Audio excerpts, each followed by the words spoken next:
అమెరికాలో పేరెంటింగ్ విషయంలో చట్టాలు ఎంత కఠినంగా ఉంటాయో ప్రత్యేకంగా చెప్పాల్సిన అవసరం లేదు. మనం ఇక్కడ పిల్లల్ని కొట్టినా తిట్టినా మన పిల్లలే అవుతారు, వాళ్ళకి సర్ది చెప్పుకుంటాం. కానీ అక్కడ అలా ఉండవు రూల్స్. కాస్త వాళ్ళపైన కసురుకున్నా పిల్లలు వెళ్ళి కంప్లైంట్ చేస్తే తల్లిదండ్రులైనా ఇంకెవరైనా సరే వాళ్ళపైన కేసు పెడతారు. పిల్లల పట్ల నిర్లక్ష్యంగా ఉన్న కన్నబిడ్డలతో అసభ్యంగా ప్రవర్తించిన తల్లిదండ్రులను కూడా చూడరు, జైలుకు పంపించేస్తారు. ఆ జైలు శిక్షలు కూడా ఎలా ఉంటాయంటే తప్పును బట్టి తీవ్రంగా ఉండొచ్చు, ఒక్కోసారి జీవిత ఖైదు పడొచ్చు. శిక్షలు ఎంత తీవ్రంగా ఉంటాయనడానికి ఇప్పుడు నేను ఒక కేసు చెప్తాను. అది విన్న తర్వాత అసలు మీరే నోలెళ్ళ పెడతారు. అంటే ఈ కేసు కూడా తీవ్రత అంత రేంజ్లో ఉంటుంది. సో దానికి పడ్డ శిక్ష కూడా అదే రేంజ్లో ఉందన్నమాట. ఒక అమ్మ తన కూతురు 7 ఏళ్ల వయసున్న తన కూతుర్ని తన బాయ్ ఫ్రెండ్ చంపేస్తే ఏం చేయాలి? ఏ తల్లైనా కోపం కట్టలు తెంచుకొచ్చి ఆ బాయ్ ఫ్రెండ్ని ముక్కలుగా నరికేయాలన్నంత కోపం రావాలి. కానీ ఆ తల్లి అలా చేయలేదు. అతడిని రక్షించడానికి, పోలీసులకు పట్టించకుండా ఉండటానికి, తన పాప శవాన్ని తనే దాచిపెట్టడానికి సాయం చేసింది. ఆ తల్లి కథే ఇది. ఈ మర్డర్ కేసులో ఇప్పటికే బాయ్ ఫ్రెండ్ నిందితుడిగా ఉన్నాడు.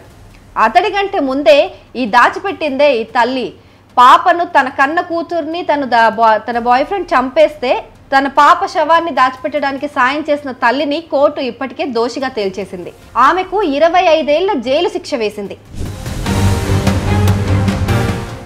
7 ఏళ్ల వయసున్న తన కూతురు ఓక్లీ స్నోతో పాటు నెలల వయసున్న కొడుకు కనిపించడం లేదంటూ ఓక్లహోమా రాష్ట్రంలోని క్రోమ్వెల్ పట్టణానికి చెందిన ఒక వ్యక్తి 2023లో సెమినోల్ కౌంటీ షెరీఫ్ ఆఫీస్లో ఫిర్యాదు చేశాడు. తన మాజీ భార్య మాడిసన్ మార్షల్, ఆమె బాయ్ ఫ్రెండ్ రోన్ వాటర్స్ తన పిల్లల్ని తీసుకెళ్లి ఉంటారని పోలీసులకు చెప్పాడు. రోన్ వాటర్స్ ఫ్యామిలీ ఇండియా పోలీసులో ఉంటుంది. బహుశా తన పిల్లల్ని అక్కడికి తీసుకెళ్లిపోయి ఉంటారని ఆయన పేర్కొన్నాడు. అయితే ఓక్లీ స్నో అదృశ్యమైన కొన్ని నెలల తర్వాత ఆ చిన్నారి మృతదేహం మోర్గాన్ కౌంటీలోని ఓ మారుమూల ఇంటిలో దొరికింది. డ్రెస్సింగ్ రూమ్ లోని డ్రెస్సర్ డ్రాయర్లో అంటే కబోర్డ్ లో ఆ ఓక్లీ స్నో ఆ 7 ఏళ్ల పాప మృతదేహాన్ని పోలీసులు గుర్తించారు. శవాన్ని దుప్పట్లో చుట్టి ఆ డ్రాయర్ లో పెట్టారు. మృతదేహం కుళ్ళిపోవడంతో DNA టెస్ట్ చేసి అది ఓక్లీ స్నో మృతదేహమేనని కన్ఫర్మ్ చేసుకున్నారు. ఓక్లీ స్నో చివరిగా ఉన్నది తల్లి మాడిసన్ మార్షల్, రోన్ వాటర్స్తోనేనని పోలీసులు గుర్తించారు. కాబట్టి ఓక్లీ స్నో మర్డర్తో వీళ్ళకి సంబంధం ఖచ్చితంగా ఉంటుందని భావించి 2023 మార్చిలో అదుపులోకి తీసుకున్నారు. అప్పటి నుంచి ఈ కేసు విచారణ కొనసాగుతూనే ఉంది. అయితే ఈ ఏడాది అంటే 2 ఏళ్ల తర్వాత ఈ ఏప్రిల్ 25న కోర్టు ముందు మాడిసన్ మార్షల్ తప్పు ఒప్పుకుంది. తన బిడ్డను బాయ్ ఫ్రెండ్ రోన్ వాటర్సే చంపేశాడని, తన నిర్లక్ష్యం వల్లే ఓక్లీ చనిపోయిందని కోర్టుకు మాడిసన్ మార్షల్ వెల్లడించింది. దీంతో మాడిసన్ మార్షల్ను దోషిగా తేలుస్తూ మే 1న కోర్టు తీర్పు చెప్పింది. బిడ్డ పట్ల నిర్లక్ష్యంగా వ్యవహరించడమే కాకుండా ఆమె చావుకు మార్షల్ కారణమైందని కోర్టు వెల్లడించింది. ఈ కేసులో మార్షల్కు 25 ఏళ్ల జైలు శిక్ష పడుతుందని ప్రాసిక్యూటర్ స్పష్టం చేశారు. అయితే తన బాయ్ ఫ్రెండ్ రోన్ వాటర్స్ తన బిడ్డను ఎలా చంపాడు అనే విషయాన్ని మాడిసన్ మార్షల్ కోర్టుకు తెలియజేసింది. అతడికి వ్యతిరేకంగా సాక్ష్యం చెప్పడానికి కూడా మార్షల్ అంగీకరించింది.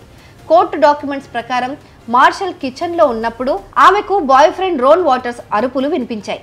అతడు గట్టిగా అరుస్తూ బౌన్సింగ్ బాల్ పైన మార్షల్ కూతురు ఓక్లీని బౌన్స్ చేస్తున్నాడు. అయితే దీన్ని మార్షల్ సీరియస్గా తీసుకోలేదు. ఓ 10 నిమిషాల తర్వాత వెళ్ళి చూసింది. అప్పటికి వాటర్స్ చేతిలో ఓక్లీ విగత జీవిగా పడుంది. బిడ్డలో ఎలాంటి చలనం లేకపోవడంతో నీళ్లు తీసుకొచ్చి ఆమె మొహంపై చల్లింది. తట్టి లేపే ప్రయత్నం చేసింది, కానీ ఓక్లీ నుంచి రెస్పాన్స్ లేదు. వెంటనే సాయం కోసం 911కి కాల్ చేయడానికి ప్రయత్నించింది, కానీ వాటర్స్ అడ్డుకున్నాడు. మార్షల్ దగ్గర నుంచి ఫోన్ లాగేసుకున్నాడు. అప్పుడు బాయ్ ఫ్రెండ్ కి మార్షల్ అడ్డు చెప్పలేకపోయింది. ఓక్లీ బాడీని ఒక దుప్పట్లో చుట్టి కారులో తీసుకెళ్లారు. మారుమూల గ్రామంలో ఉన్న ఒక పాత ఇంటిలోకి వెళ్ళి అక్కడి డ్రెస్సర్ డ్రాయర్లో పెట్టేశారు. ఆ తర్వాత వాటర్స్ కుటుంబం నివాసం ఉంటున్న ఇండియానా పోలీస్కి వెళ్ళిపోయారు. బాయ్ ఫ్రెండ్ తన కూతురిని చంపేసిన ఈ విషయాన్ని పోలీసులకు చెప్పకపోవడం మాడిసన్ మార్షల్ చేసిన అతి పెద్ద తప్పు. ఈ తప్పును 2 ఏళ్లలో పోలీసులు కోర్టులో నిరూపించగలిగారు. ఆమెకు 25 ఏళ్ల జైలు శిక్ష పడబోతోంది ఇప్పుడు. ఇక ఆమె మాజీ ప్రియుడు రోన్ వాటర్స్ పైన మర్డర్ కేసు ఉంది కాబట్టి అతడికి ఎలాంటి శిక్ష పడుతుందో చూడాలి. మారియన్ కౌంటీ ప్రాసిక్యూటర్స్ ఆఫీస్లో రోన్ వాటర్స్ కి వ్యతిరేకంగా మాడిసన్ మార్షల్ సాక్ష్యం చెప్పనుంది. ఇది విన్నాక న్యాయమూర్తి శిక్ష ఖరారు చేస్తారు.